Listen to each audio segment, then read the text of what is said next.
Well, Florida International University on the verge of having a new leader at the helm. Lieutenant Governor Jeanette Nunez was named interim president this morning. And joining us now is CBS News Miami's Jim DeFede, who broke this story. Jim, the chair of the Board of Trustees made it clear the idea to appoint Nunez came directly from the governor's office. Is that unusual?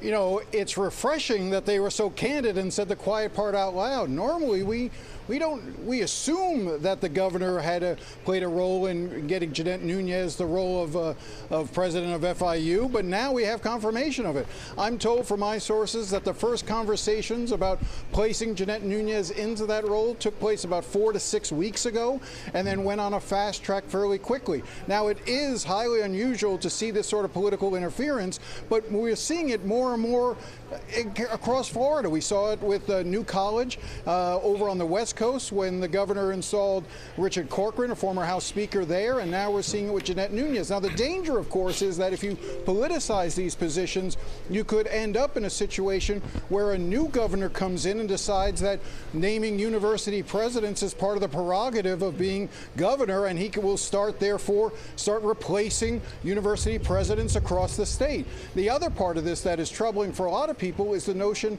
of what kind of a search are you going to do? She's got the interim tag while they're going to do a national search, but who realistically thinks that's going to be a real search when the lieutenant governor is already sitting in the job? In fact, I just got off the phone with someone a little while ago who told me that there may be an effort to have the Board of Governors, the group that oversees the Board of Trustees, essentially say there's no need for a national search and just install Jeanette Nunez as the permanent president. So we'll have to keep an eye on that.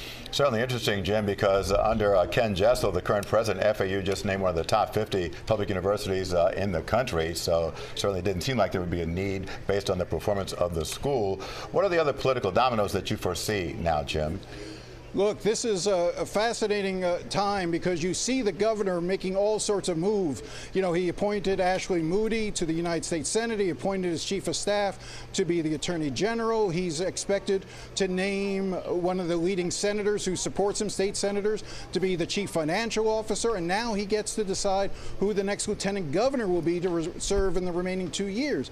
I'm told from my sources that he's in no rush to fill the position, may keep it open for a while, and then use the position to sort of signal who he's going to support in the 2026 election to replace him. He is going to be very active, he has promised, in picking his replacement and trying to get that person elected.